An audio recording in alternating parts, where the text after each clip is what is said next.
Hello guys, I welcome you all to the Vedant education, and we are interacting to each other with the portal, with the help of the portal of Vedant education. This can be also available at the Vedant education YouTube channel. Welcome again. I hope you all are safe at your homes, and we are initiating this online portal for the education to all you students. ठीक है बच्चों, देखिए हम chemistry के बारे में बात करेंगे, क्लास 11th की केमिस्ट्री के बारे में बात करेंगे, और आज हम एक इंट्रोडक्टरी पोर्शन के बारे में बात कर रहे हैं। देखो बच्चों, क्या होता है, आप लोगों का आज से जो हम सेशन शुरू कर रहे हैं, ये सेशन आपका पहला स्टेप है फॉर योर होल जर्नी। देखो, आपके 10th में जो भी मार्क्स आए, ठीक है, 10th में whatever you are got 60, 70, 80, 90, 95, whatever, that not too much matter in this new journey. ठीक है, ये जो नई जर्नी है आप लोगों की, इसमें उसका ज़्यादा इम्पोर्टेंस नहीं है। इम्पोर्टेंस है, your intelligency will be utilised, even though आपके जो मार्क्स हैं वो यहाँ पे ज़्यादा हेल्प नहीं करेंगे। यू हैव टू बी री initiate, rebuild your self, calculate your self, और वापस से आपको पढ़ाई शुरू करनी पड़ेगी। बस यह है कि आपका इंटेलिजेंस काम में आएगा, आपकी मेहनत, आपका कंटिन्यूटी जो है वो इसमें काम में आने वाली है, क्योंकि अब एक बहुत लंबी जर्नी आपको शुरू करनी है। और अब जो जर्नी शुरू हो रही है वो आपके लाइफ स्किल्स को मॉडिफाई करेगी, लाइफ स्किल्स को मॉडिफाई करेगी, आपके कैरियर जो है उसमें हेल्प करेगी। ठीक है बच्चों, आपका जो कैरियर, क्या आप करने वाले हैं इन द लाइफ, उस पर भी डिपेंड करेगी, क्योंकि अब आप अपने कैरियर के, अपने इंटरेस्ट के बिहाफ पे सब्जेक्ट सेलेक्ट कर लिया होगा आप लोगों ने, साइंस, उसमें भी आपने बायोलॉजी या मैथमेटिक्स आपने सेलेक्ट कर लिया होगा। तो ये जो जर्नी है वो आपके लाइफ स्किल्स को, लाइफ अर्निंग्स को, आपके कैरियर को, हर चीज़ को मॉडिफाई करेगा और उसको ग्रूम करेगा। ठीक है, तो देखो, हर एक लॉन्ग जर्नी जो होती है ना बच्चों, बहुत लंबी दूरी तक अब अपने को चलना है। आप लोग यहाँ से पढ़ना शुरू करेंगे, आप एक बेस बनाएंगे 11th में, फिर आप 12th में पढ़ेंगे, फिर आप कंपटीशन एग्ज़ाम्स देंगे, फिर आप उसके बाद में ग्रेजुएशंस करेंगे as per your competition exams which are opting the medical line. तो आप लोग MBBS के लिए जाएंगे, pharma, paramedicals, nursings and all. कोई graduations in the science, BSc, MSCs, mathematics से हैं तो आप JEE वगैरह, आप इंजीनियरिंग कोर्सेज, IIT, NITs, है ना। तो ये आपकी एक लॉन्ग जर्नी है, एंड आफ्टरवर्ड्स दैट ग्रेजुएशन आप लोगों को एक लाइफ ऑप्टिंग और एक प्रोफेशन मिलेगा, आप फिर वहाँ पे प्रोफेशन में जॉब्स एंड ऑल। तो उन सब के लिए अभी बहुत लंबी जर्नी हो गई, आपकी लाइफ लॉन्ग की जर्नी हो गई, यहाँ से आपकी लाइफ डिसाइड होगी बच्चों, ध्यान देना। This is the first day where you are starting to decide your life. ठीक है, अब आप अपनी लाइफ को आज से यहाँ डिसाइड करके आपने पहला कदम रख देना है। ठीक है, अब आप लोग ये सोचिए कि आज अपना पहला कदम है, it's a very small step, very first step, but you think this step is the begin of the long journey. आपको मैंने अभी लॉन्ग जर्नी बताई, उस जर्नी का पहला स्टेप है आज। ठीक है, तो be careful, be balanced, be time managed and punctual and regular and all these things. ठीक है बच्चों, तो हम यहाँ से शुरू करेंगे वो चीज़। ठीक है, अब देखो, आप लोग ये कहते हैं कि भैया 10th में मेरे तो कम परसेंटेज बनी है, I have to opt the arts, but I am being interested in the science and the chemistry, physics, bio, maths, whatever the subject you need to opt. तो वो कतई मैनर नहीं रखता कि आपका 60% बना है, आप नहीं ले सकते हैं science. You can, but you have to be more hard worker in this stream. आपको और भी ज़्यादा मेहनत की इसमें ज़रूरत पड़ेगी। तो आप अपने आप को पुट द थ्रोटल, ठीक है, थ्रोटल को ऑन कीजिए, पैर रखिए एक्सेलरेशन पे एंड गो ऑन। ठीक है ना, सेलेक्ट करो, मेहनत करो एंड गेट द रिजल्ट्स। ठीक है, ये नहीं है कि भैया अभी तो जोश जोश में हमने सेलेक्ट कर लिया, अब 10 दिन, 15 दिन, 20 दिन की क्लास चली, फिर समझ में बैठ रहा है कि भैया हम कहाँ आ गए हैं। ये कहाँ आ गए, है ना, फिर वो वाले गाने बजेंगे दिमाग के अंदर। फिर हम वापस से क्या करते हैं, कई बच्चे तो 12th में जा करके स्विच करते हैं सब्जेक्ट्स को, कई बच्चे महीने भर पढ़ करके फिर स्विच कर जाते हैं। तो डोंट डू दैट, आपका माइंड सेट कीजिए, आपका दिमाग जो है वही आपके सब कुछ, आपका पूरी मनी वही है। आपने माइंड सेट कर लिया, स्टार्ट टू हार्ड वर्क कीजिए। आराम से तो कुछ नहीं मिलेगा, आर्ट्स में भी आराम से कुछ नहीं मिलने वाला है, ठीक है। तो आपको अगर आर्ट पढ़ना है तो आप आर्ट में जाइए, साइंस पढ़ना है तो आप साइंस में जाइए, लेकिन जहाँ जा रहे हैं आपको मेहनत करनी पड़ेगी, ठीक है। तो आपकी लाइफ का, आपके करियर का जो आज पहला स्टेप है उसमें हम यहाँ पे बात करने वाले हैं, ठीक है बच्चों। अब देखो, साइंस अगर आप ऑप्ट करते हैं तो आपके पास दो ऑप्शन रहेंगे, आप साइंस में फिजिक्स केमिस्ट्री तो रहेगा, उसके साथ बायो या उसके साथ मैथ्स आप ऑप्ट कर सकते हैं, ठीक है। और मेरे ख्याल से आप लोग अब ये क्लास ले रहे हैं तो आपने ऑप्ट कर भी लिया होगा, किसी ने बायो स्ट्रीम में गए होंगे मेडिकल्स के लिए, कोई इंजीनियरिंग मैथमेटिक्स स्ट्रीम में गए होंगे। तो हम क्या बात करेंगे भैया, हम तो क्या हैं, सर्वे सर्वा हैं, हम तो सबके लिए हैं। कैसे, आप मेडिकल्स में जाते तो भी आपको केमिस्ट्री से फेस करना पड़ेगा, सिंपली हमें कहें कि जूझना पड़ेगा, नहीं जूझना नहीं पड़ेगा। I am here to work out with you, आप लोगों के साथ मेहनत करने के लिए मैं यहाँ हूँ, आपको कैसे स्कोर करवाना है उसके लिए मैं यहाँ हूँ, लेकिन आपको पंक्चुअलिटी के साथ, रेगुलरिटी के साथ आपको पढ़ना पड़ेगा जैसे आपको बताया जा रहा है, ठीक है बच्चों। अब देखो, आप फिर बात आती कि ठीक है सर हम पढ़ना शुरू करेंगे। आप जो हम लेक्चर्स यहाँ पे दे रहा हूँ मैं, उन लेक्चर्स को आप ढंग से पढ़ लेंगे, that will be more than sufficient for you. अगर उसके अलावा आप पढ़ना चाहते हैं then you can go for the best book, और आपके दिमाग में आएगा कि सर वो कौन सी है, बेस्ट बुक कौन सी ऑप्ट करें। तो बच्चों, बेस्ट बुक जो है आपके लिए अभी, आप NCERT की बुक्स सफिशिएंट है आपके लिए। जो आप राजस्थान बोर्ड है that is also opting NCERT syllabus, NCERT CBSE and all. तो ये सब क्या है, NCERT की जो बुक्स हैं वो plus these lectures are more than sufficient. आप उनको अगर पंक्चुअलिटी के साथ में सोल्व करेंगे then you will be having very good results, very good confidence, और आप बढ़ते चले जाएंगे आगे, ठीक है ना। देखो, आपके जो मेडिकल्स और JEE जो वगैरह होते हैं उसके अंदर 11th क्लास का सिलेबस होता है और एक 12th क्लास का सिलेबस होता है, ये दोनों आते हैं। अगर आप इनके अंदर वेटेज देखते हैं तो देखो, कई बार क्या होता है, पहले तक तो क्या था 50-50% के अराउंड इनका वेटेज आया करता था, अब थोड़ा बहुत 45-55 का रेशियो हो गया है, तो ज़्यादा कोई डिफरेंस नहीं है। आपके 100 नंबर में से 50 नंबर के आसपास 11th का आएगा और 50 नंबर के आसपास 12th का आएगा। पहले 11th का थोड़ा ज़्यादा हुआ करता था, ठीक है। तो ये आपको इस बुक से चलना है, इस टाइप से आपको वेटेज के हिसाब से आपको मेहनत करनी है, और ध्यान रखना है कि आप, सबसे बड़ी बात यही है बच्चों कि आप पंक्चुअलिटी बनाए रख रहे हैं।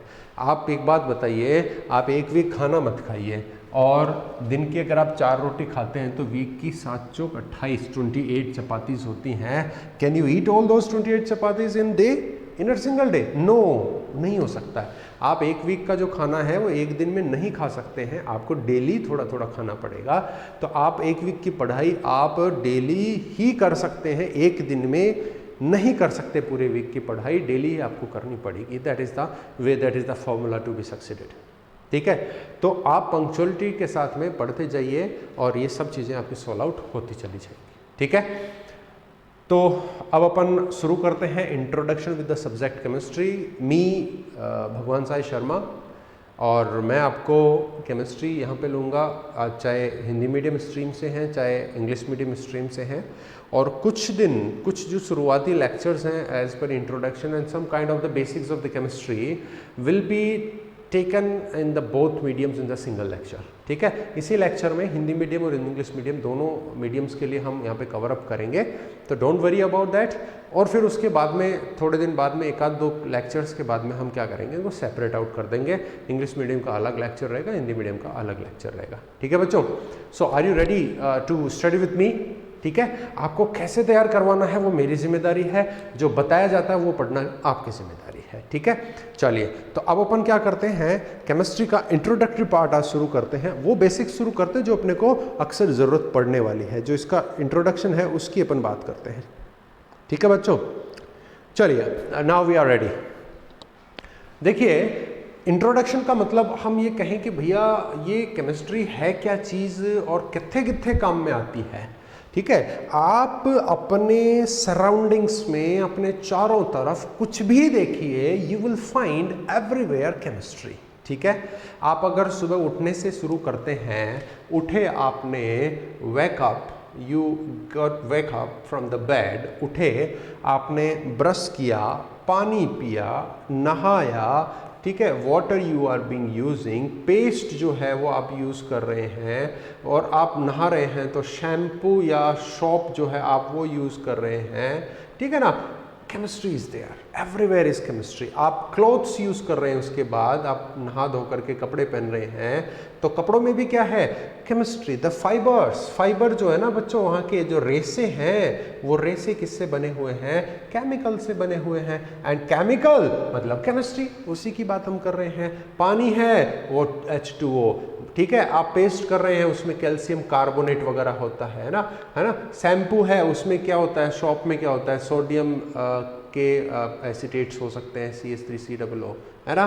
तो सब क्या है, all this is the chemistry. आप खाने बैठ गए हैं, उसके बाद आपने नाश्ता किया, नाश्ता में आप क्या ले रहे हैं, फूड। फूड में क्या क्या होता है, कार्बोहाइड्रेट होता है बच्चों, है ना बच्चों, कार्बोहाइड्रेट, प्रोटीन, प्रोटीन, है ना, फैट, घी वगैरह खाते हैं, सब में क्या है, केमिस्ट्री है, केमिकल्स हैं।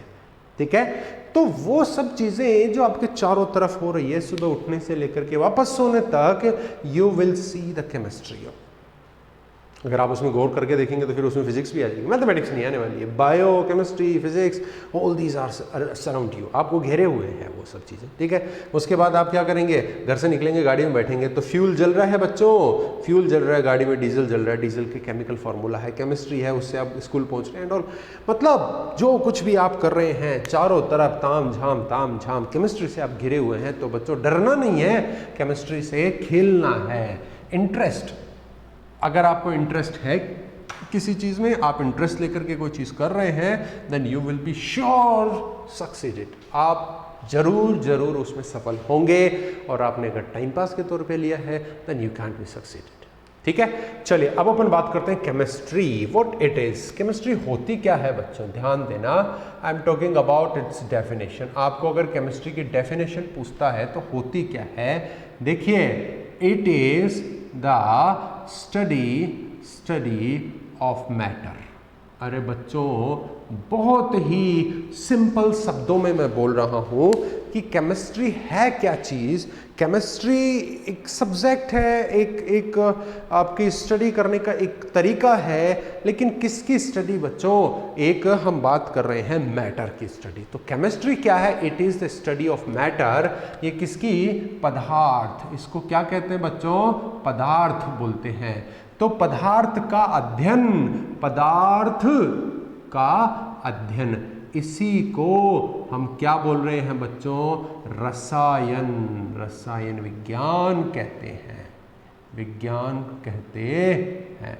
अब बच्चों ये बात आ गई, ठीक है, हमें समझ में आ गई, मैटर, पदार्थ, उसकी स्टडी करना ही क्या है, केमिस्ट्री होता है। लेकिन क्या स्टडी का मतलब क्या, उसके बारे में पता करना, क्या क्या चीज़ें पता करना, उसका कंपोजिशन पता करना, कॉम्पोजिशन पता करना, ठीक है, कॉम्पोजिशन पता करना, उसके रिएक्शंस पता करना, ठीक है ना, उसके फिजिकल एंड केमिकल जो प्रॉपर्टीज़ हैं, केमिकल प्रॉपर्टीज़ जो हैं, उनके बारे में पता करना, वो सब क्या है, उसकी स्टडी कहलाएगा बच्चों। ठीक है, किसकी स्टडी, मैटर की स्टडी, पदार्थ का अध्ययन। पदार्थ का क्या क्या अध्ययन करना है कि भैया उसका संगठन क्या है, किस किस चीज़ से मिलकर बना हुआ है, वो देखना है, उसकी अभिक्रियाएं देखनी है, अभिक्रिया। बच्चों, आप हिंदी मीडियम में जो भी बच्चे हैं वो इतना घबराए नहीं, मैं साथ में हिंदी में भी आपसे बात कर रहा हूँ, टर्म्स को हिंदी में भी यूज़ कर रहा हूँ। और देखिए, आप अगर आगे बढ़ेंगे ना, आप 11th 12th उसके बाद में आप जाएंगे तो आपको सब कुछ चीज़ इंग्लिश में फेस करनी है। सो आप पहले से रेडी रहें, ठीक है।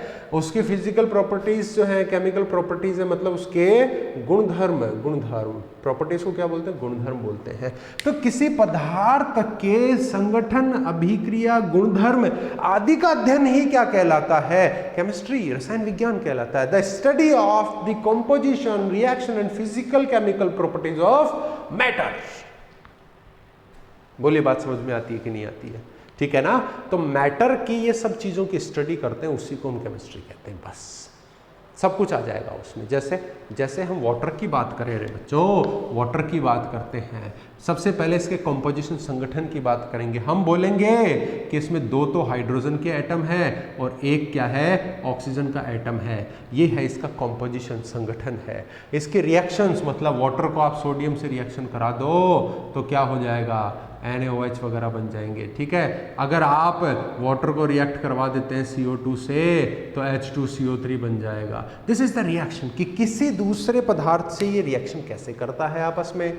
और उसकी केमिकल फिजिकल प्रॉपर्टी आप क्या बोलोगे कि भैया ये कलरलेस होता है, कलरलेस, पानी का कोई रंग नहीं होता है, स्वाद नहीं होता है, टेस्टलेस होता है, ऑर्डरलेस, गंध भी नहीं होती। साफ पानी होगा ना, उसमें ना स्वाद है, ना उसकी कोई रंग है, ना कोई गंध है। ठीक है, उसके ये सब प्रॉपर्टीज़ हो गई है ना, किससे रिएक्शन करेगा, क्या करेगा, वो सब उसकी प्रॉपर्टीज़ हैं। ठीक है बच्चों, तो आप ये देख रहे हैं कि हमारे पास में मैटर जो है उसकी ये जो सारी स्टडीज़ हैं उनको आप इस तरीके से यहाँ पे ट्रीट कर सकते हैं।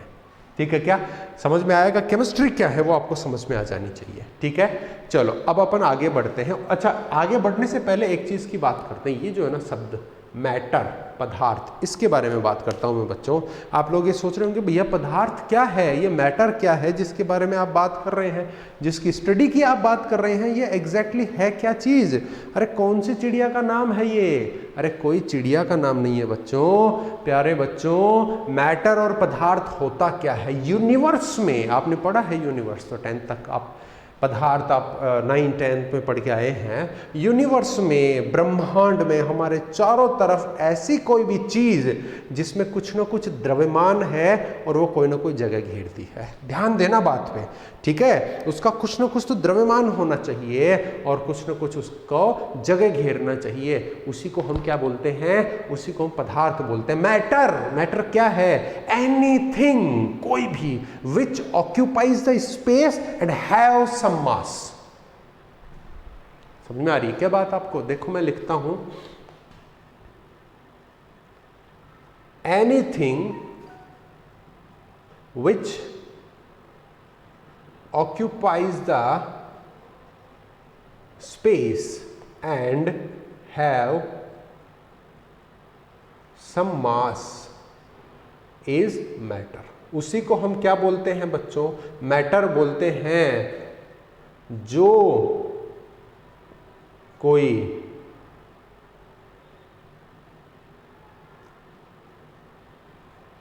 कुछ स्थान घेरता है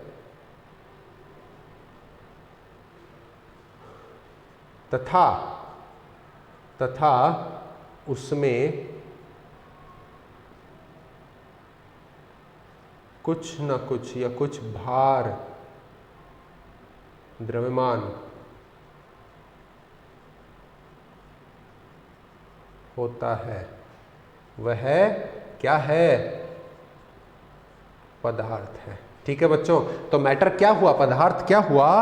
ऐसा कुछ भी एनीथिंग जो क्या करे, कुछ ना कुछ तो जगह घेरे, स्थान घेरे और उसमें कुछ ना कुछ द्रव्यमान होना चाहिए। उसी को हम क्या बोलेंगे? पदार्थ बोलेंगे। जल की एक बूंद ले ली, वो क्या है? पदार्थ है, क्योंकि कुछ ना कुछ जगह घेरेगा और उसमें द्रव्यमान भी है ना।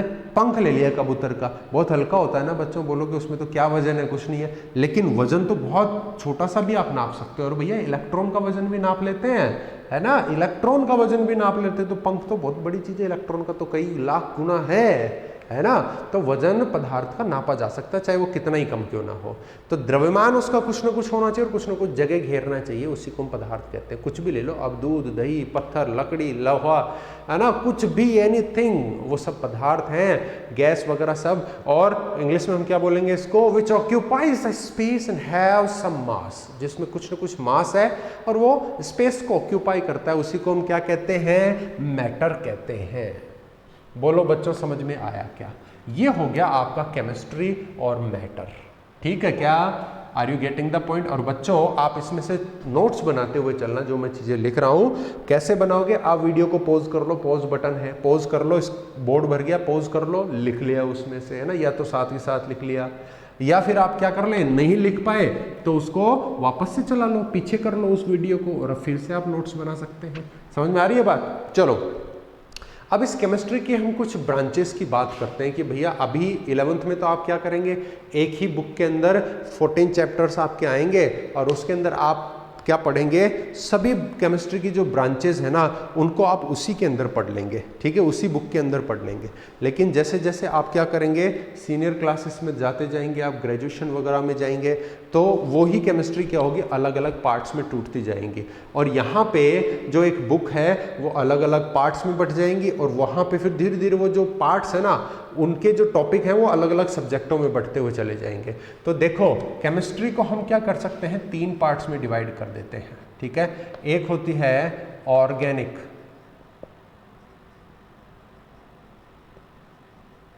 ठीक है ना, ऑर्गेनिक केमिस्ट्री मतलब कार्बनिक रसायन। अच्छा बच्चों, किसी के दिमाग में ये तो नहीं आ रहा है कि सर ये तो हम जानते हैं सब बातें, ये इतनी छोटी छोटी और तुच्छ सी चीज़ें हमें क्यों पढ़ा रहे हो, हैं? तो बच्चों हमारे बीच ये वीडियो हर प्रकार का बच्चा देख रहा है। जो बच्चा नया है, जो पहले नहीं पढ़ पाया किसी कारण से, मार्क्स कम आए उसके, ठीक है, जो बच्चे इंटेलिजेंट हैं वो भी यहाँ है। तो हमें क्या करना पड़ेगा, बेस लेके चलना पड़ेगा, ठीक है ना। तो हम बेस लेके चल रहे हैं, जो बच्चे इंटेलिजेंट हैं उनके लिए भी इसमें चीज़ें हैं नई नई, तो आप समझें। तो हमने क्या किया, इस केमिस्ट्री को 3 भागों में तोड़ दिया है, इसके 3 पार्ट्स हैं। These are the branches of chemistry, organic, inorganic and physical, है ना, हिंदी में कार्बनिक, अकार्बनिक और भौतिक रसायन, ठीक है। देखो organic chemistry is the branch of chemistry, inorganic, physical, all these are branches of chemistry which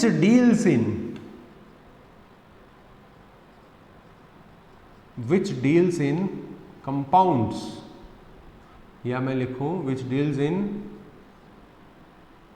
organic compounds, ठीक है। मतलब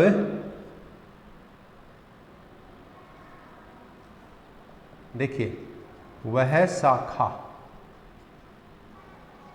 जिसमें कार्बनिक पदार्थ का अध्ययन करते हैं, है ना बच्चों, अध्ययन। अरे भाई केमिस्ट्री में क्या कर रहे थे, पदार्थ का अध्ययन कर रहे थे। अगर वो पदार्थ कार्बनिक है तो उसी केमिस्ट्री को क्या बोल देंगे हम, कार्बनिक रसायन बोल देंगे ना, है ना, है ना। अगर हम कह रहे हैं कि भैया मैटर की स्टडी करना ही केमिस्ट्री है, तो अगर वो मैटर ऑर्गेनिक है तो उसकी स्टडी को हम क्या बोल देंगे, ऑर्गेनिक केमिस्ट्री बोल देंगे। अच्छा देखो यह है सामान्यतया सजीवों की रसायन कहलाती है, रसायन विज्ञान कहलाती है। बच्चों ध्यान देना इस बात पे, है ना, किसकी, लिविंग बीइंग्स। समझ में आया क्या?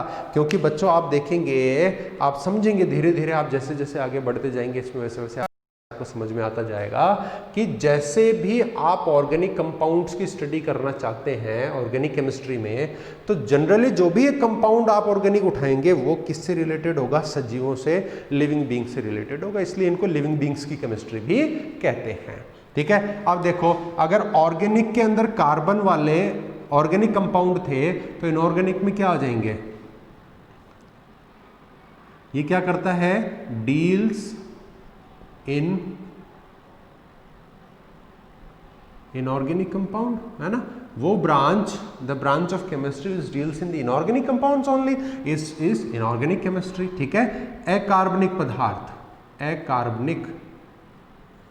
पदार्थ का अध्ययन क्या करेगा, ये अकार्बनिक पदार्थ का अध्ययन करेगा, उसी को हम क्या बोलते हैं, इनऑर्गेनिक केमिस्ट्री। अच्छा ये लिविंग बीइंग्स है तो ये क्या कहलाएगा, नॉन लिविंग बीइंग केमिस्ट्री, ठीक है ना, निर्जीव रसायन, ठीक है, नॉन लिविंग बीइंग्स का केमिस्ट्री कहलाएगा। समझ में आगे बात। अभी मैं एग्जांपल्स दे देता हूं, देखो इसमें क्या होते हैं, सॉल्ट्स, मेटल्स, ये सब क्या होते हैं? नॉन लिविंग्स, इनऑर्गेनिक में आते हैं। इसमें कौन कौन आते हैं? इसमें कौन कौन आते हैं? Carbon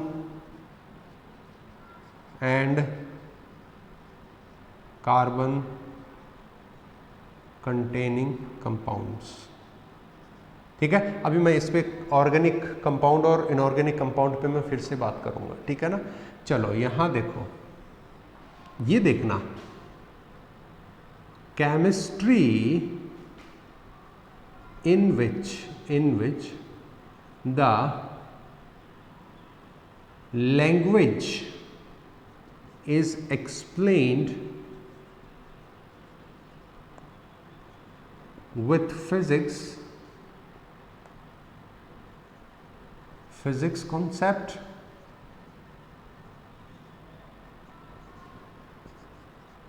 and mathematical expressions. यहाँ थोड़ा सा आपको समझना पड़ेगा। देखो फिजिकल थोड़ी सी टफ पड़ती है। देखो मैंने क्या लिखा है, chemistry in which the language, language किसकी? केमिस्ट्री की लैंग्वेज जो है ना, उसको हम किस में एक्सप्लेन करते हैं? विथ फिजिक्स कॉन्सेप्ट्स, फिजिक्स के कॉन्सेप्ट्स के साथ में उसको एक्सप्लेन करते हैं। और एंड मैथमेटिकल एक्सप्रेशंस, जैसे इक्वेशंस होती है ना, जैसे मैंने लिखा, इसके अंदर कौन कौन आता है? देखो थर्मोडायनामिक्स, बहुत बहुत बढ़िया, थर्मोडायनामिक्स है ना, ऊष्मागतिकी, भौतिक विज्ञान का सबसे बड़ा इंपॉर्टेंट टॉपिक थर्मोडायनामिक्स। इसमें क्या करते हैं? जैसे मैंने लिखा delta H equals to delta G equals to delta H minus T delta S. मैंने इसकी एक इक्वेशन लिखी है, तो मैथमेटिकल इक्वेशन आ गई। इसमें फिजिक्स का कॉन्सेप्ट भी है और केमिस्ट्री भी है, उसी को हम क्या कहते हैं? फिजिकल केमिस्ट्री कहते हैं। तो केमिस्ट्री जिसमें भाषा जो है ना, भाषा, उसको भौतिक नियम तथा मैथमेटिक्स, गणित के सूत्र, गणित के सूत्र द्वारा अगर अपन समझाते हैं ना, तो उसी को हम क्या कहते हैं? फिजिकल केमिस्ट्री बोलते हैं, भौतिक रसायन बोलते हैं। क्या बच्चों समझ में आया? क्या ऑर्गेनिक क्या है, इनऑर्गेनिक क्या है, फिजिकल केमिस्ट्री क्या है? होपफुली आपको ये समझ में आया होगा।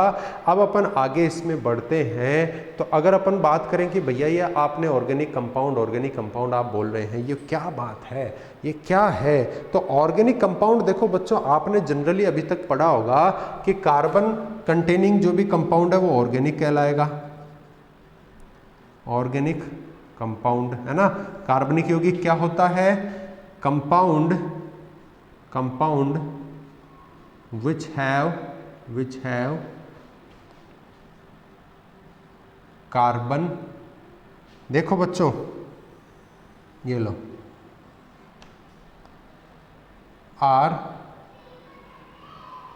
Organic compound. ऐसे कंपाउंड जिनमें कार्बन है उनको हम क्या बोलते हैं? ऑर्गेनिक कंपाउंड, ठीक है ना।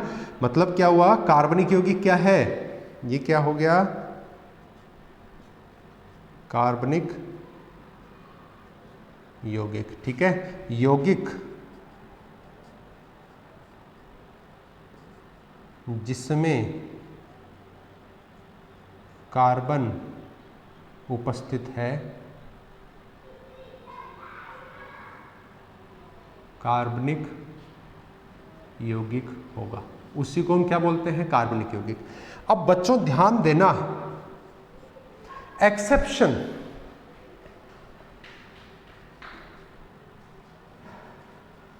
बहुत इंपॉर्टेंट बात है बच्चों। क्या? CO2, कार्बन मोनोऑक्साइड, साइनाइड है, और CO3, ठीक है बच्चों, carbonates CO3 minus CN minus, ये सब क्या एग्जाम्पल्स हैं बच्चों? Carbon dioxide, carbon monoxide, cyanide, carbonate, ये सब क्या है? एक्सेप्शन है, आर नॉट ऑर्गेनिक कंपाउंड। भैया ये कार्बनिक यौगिक नहीं है। क्या नहीं है ये? कार्बनिक यौगिक नहीं है। तो फिर हमने डेफिनेशन देखी कि सर आप बोल रहे हैं कि compound which have carbon are organic compounds, ऐसा कंपाउंड जिसमें कार्बन है उसको हम ऑर्गेनिक कंपाउंड बोल रहे हैं। और सर CO2 में भी कार्बन है, सर CO में भी कार्बन है, सर CN साइनाइड में भी कार्बन है ना, सर CO3 में भी कार्बोनेट में भी कार्बन है। इसका मतलब फिर क्या हुआ, क्या पंगा है? हमने बोला कि जिसमें कार्बन है वो ऑर्गेनिक कंपाउंड, और उसकी स्टडी को हम क्या बोल रहे हैं? Organic chemistry. फिर इनमें तो कार्बन है, फिर भी ये क्या नहीं है? ऑर्गेनिक केमिस्ट्री में, ऑर्गेनिक कंपाउंड में नहीं आते हैं। तो क्यों, ऐसा क्या है? तो इसका मतलब हमें इसकी डेफिनेशन में थोड़ा सा मॉडिफिकेशन करना पड़ेगा। देखो क्या हमने कहा कि कंपाउंड विच हैव कार्बन और ऑर्गेनिक कंपाउंड्स, यौगिक जिनमें कार्बन उपस्थित है वो कार्बनिक यौगिक हैं। And having carbon hydrogen bond, और उनमें क्या हो? कार्बन और हाइड्रोजन के बॉन्ड हो, तथा कार्बन व हाइड्रोजन आबंध उपस्थित हो। तो जिनके अंदर ऑर्गेनिक कंपाउंडों की हम बात कर रहे हैं, तो कार्बन तो है ही है बच्चों, कार्बन तो है ही है, लेकिन उसमें कार्बन और हाइड्रोजन का बॉन्ड भी होना चाहिए। फॉर एन एग्जाम्पल, ध्यान देना मैं एग्जाम्पल की बात कर रहा हूँ, CH3COOH, ये है एसिटिक एसिड हो गया ना। तो ये कार्बन किससे जुड़ा हुआ है? इस हाइड्रोजन से भी जुड़ा हुआ है। तो ऑर्गेनिक कंपाउंड वो है जिसमें केवल कार्बन होना जरूरी नहीं है, उसमें क्या है? कार्बन तो है ही है, उसके साथ कार्बन और हाइड्रोजन में बॉन्ड भी होना चाहिए, वो ऑर्गेनिक कंपाउंड है। बोलो बच्चों समझ में आई क्या? तो ये एक्सेप्शन है, ये अपवाद है, ये कार्बन होते हुए भी कार्बनिक नहीं है ना, अकार्बनिक है। ठीक है, समझ में आ गया क्या? बहुत अच्छे से देखो, अकार्बनिक यौगिक वे होते हैं जिनमें कार्बन अनुपस्थित होता है। Compound where carbon is absent। अरे बच्चों समझ में आया क्या? ऐसा कंपाउंड जिसमें कार्बन एब्सेंट है उसको क्या बोलेंगे? इनऑर्गेनिक, अकार्बनिक कंपाउंड्स बोलते हैं। एग्जाम्पल HCl हो गया है ना, C कार्बन नहीं है, Cl है, ये C नहीं है, ठीक है। हाइड्रोजन और क्लोराइड हो गया है। और देखो NaCl ये सॉल्ट हो गया, ये एसिड हो गया है ना। Fe आयरन, ये सब क्या है? इसके एग्जाम्पल्स हैं। इनमें किसी में कार्बन नहीं है, तो ये इनऑर्गेनिक कंपाउंड्स हैं, अकार्बनिक यौगिक हैं। तो इनकी स्टडी को अकार्बनिक रसायन, इनकी स्टडी को ऑर्गेनिक केमिस्ट्री। ये कुछ अपवाद भी हैं बच्चों, ध्यान रखना, ठीक है। और ये फिजिकल केमिस्ट्री, जैसे थर्मोडायनेमिक्स, उसमें एग्जाम्पल ले लिया मैंने। बोलो समझ में आता है क्या? ये था केमिस्ट्री का क्लासिफिकेशन जो आपको पढ़ना है। इसके बाद में हम नेक्स्ट क्लास में मैटर जो था पदार्थ, उसके क्लासिफिकेशंस देखेंगे आगे, physical, chemical, properties and all, ठीक है। और ये पहला चैप्टर अपन लेके चलेंगे बेसिक्स कॉन्सेप्ट्स ऑफ, ठीक है। ये सब क्या है? इंट्रोडक्शन या फिर हो जाएगा बेसिक कॉन्सेप्ट्स ऑफ केमिस्ट्री, ठीक है ना। ये आपका चैप्टर रहेगा। ओके, चलिए बच्चों, thank you very much for watching. We will meet in again in the next lecture. तब तक आप इसको पढ़िए, बुक्स पढ़िए और सेफ रहिए। चलिए, थैंक यू वेरी मच।